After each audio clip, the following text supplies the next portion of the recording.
Hello guys, in this tutorial you will learn how you can remove documents and diagrams from your Lucidchart library to move it to the trash folder. So let us guide you through this. So navigate to Lucidchart, log into your account, click into Documents in the left panel.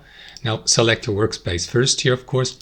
So inside that workspace, navigate to Documents, and here to the left, expand Documents, and you will see these two sections, My Documents as well as the trash folder. So to delete the given diagram, click into these three dots, select Move to Trash.